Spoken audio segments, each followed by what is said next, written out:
Good morning, everyone. Isn't that a joyous sound? Every morning and every evening, and mostly during the day, that's what my backyard sounds like for about 5 months a year. Hello, my name is Diana, and I am the manager of Chestertown RiverArts Play Studio. I've been a purple martin landlord for more than a decade. What's a purple martin landlord? Well, I maintain 3 sites and have 26 cavities, and I record the activities of each nest and send that information to the Purple Martin Conservation Association. And I'll get into details of that later. And now, let's just talk about the birds themselves. Anyway, you can see that I have a couple of nest sites. This is the first one. And there's the second one. And right by that tree is the third one. And the distance is a fourth one. But I'm going to talk about that particular one a little bit later. For now, let's just talk about the birds themselves.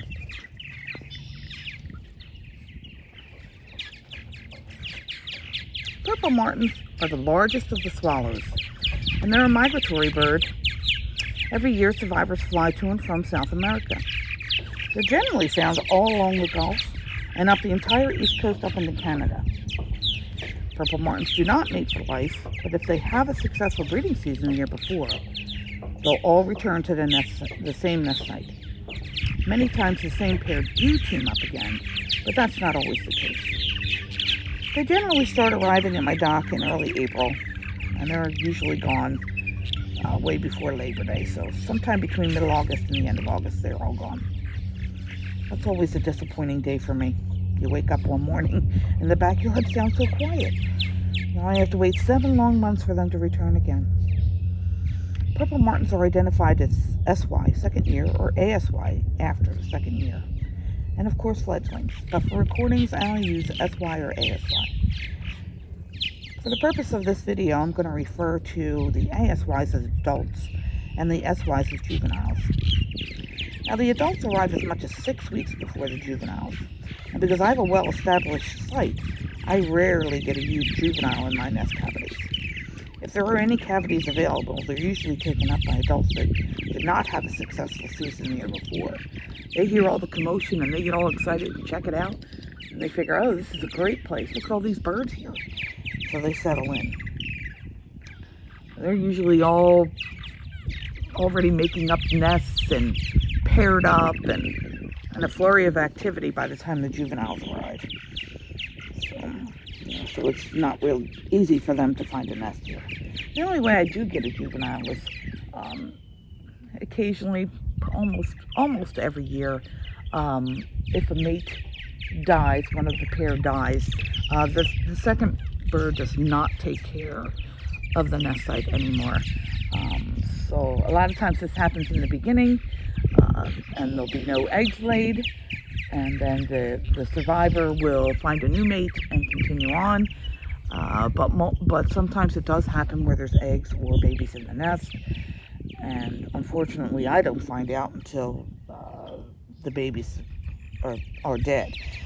Occasionally I find one or two alive, and if I can, I will try to foster them out into another nest, and I'll touch on that later in the next video. Usually in the beginning of the season I find a male or two that have accidentally broken their necks in the flurry of activity until they settle on a cavity and a mate. This year I found 1 male dead so far and a female that had a broken wing. I tried to wrap her wing the best to reset the break, but after 10 days I decided it was in her best interest to take her to a bird rescue in Newcastle, Delaware, and they took care of her from there.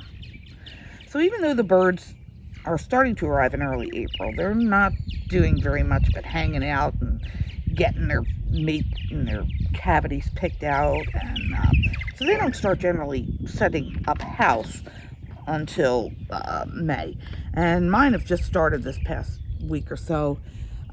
So far I've only seen adults. The adult males are easy to identify because they achieve their adult feathers, and they're completely dark on the top and the bottom. A closer inspection of the male shows that their feathers are actually a dark blue and not purple. I don't know if you can see them, but there's plenty of birds for you to check out. This one right in the very front there is a male. You can see that his belly is all dark. And the one to the right is a female because her belly is like a grayish tan color. So when the juveniles show up, they're not easily identified, and it took me a couple of years to get to know the subtle differences between the juvenile males, juvenile females, and the adult females. Because they all have dark feathers on their backs, and they have lighter feathers under their bellies. Now, juvenile males will have an occasional dark blue feather on their bellies, and juvenile females are much lighter on their bellies than the adult females. So you can see there are no juveniles here at my site yet. They'll probably start arriving in the next week or so. I hope you've enjoyed part 1 of my series, and once the birds get into full breeding mode, I'll do the next one. Stay safe, everyone, and stay well, and I look forward to seeing you again. Have a good day. There, you can see the baby moving. There it is. Doing good. Has good blood flow. So far, we're looking good. Got about 10 more days to go. Good morning. This is Dianna Frymiare again, and we are back with the Purple Martin Landlording series. This is video number 3. And I'm going to get you up close and personal to see inside the nest boxes, and try to get some video as baby starts hatching. Right now we are just in full nesting mode, and I don't know if you can see the eggs in there. There are 6 eggs in this nest box. You can also see inside the compartment that black inside insulation that I was talking about. You know, here is the vent is right here, and then there's a little fan here that blows. Now each of my compartments has a viewing area, which, you know, and I have them lettered so that I know who's in what's in who, so on and so forth. And this is the porch area, the extended porch area and landing area, so that if something reaches in, they can't get all the way back inside there. Okay, and for here, I don't think you saw last time, so I'm gonna try to get it in closer so you can see. This is the Motel 6 that I was talking about, my original site that I gave to my neighbor. They don't get any kind of room service or anything, so and they seem to do fine. You know, I don't know how much more success he has than I do, because he doesn't check on them. But we do have fledglings. So here's another nest. They just started laying eggs, so you can see that there's only 3 inside there. And sometimes, and this one is really out in the open, you don't always see it like that. Most of the time it is very similar to this, where they are hidden underneath the leaves and grasses. They don't really get exposed until mom starts incubating the eggs. Anyway, next feature I'll show you as they hatch, which we should be starting in a week or so to have babies. Well, these are newborn babies, just hatching. There they are. Look how sweet they are. There's 4 babies and 1 egg.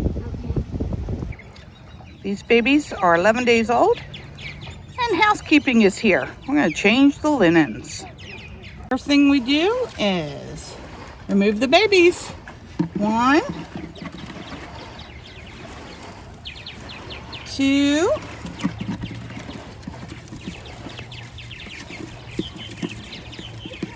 3, 4, and 5, and I'm inspecting them to make sure that they don't have any mice or anything, and they are just perfect. So I set them down and take out the old nesting material. Clean it out. Some people use gloves. I just wash up afterwards. And then I put new nesting material in. This is pine straw. And I make sure I don't block the doorway, because the parents might be a little put off if we block the doorway. And as soon as I've done that, I put them right back in.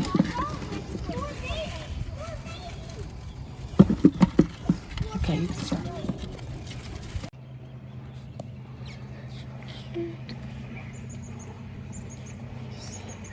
This is a rare occurrence at my nest sites, but this is when I know I have mites in my nest and I need to treat it. Otherwise, I don't do anything. But we're going to use 7, and it'll take care of them in 24 hours.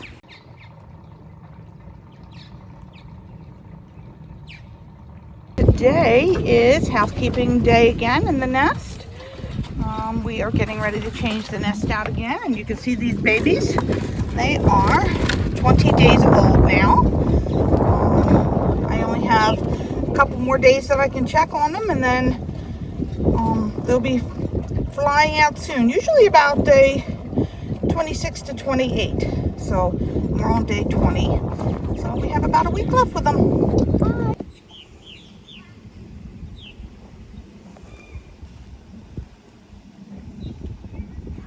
There's only 4 babies left. Next time I check, they'll be all gone.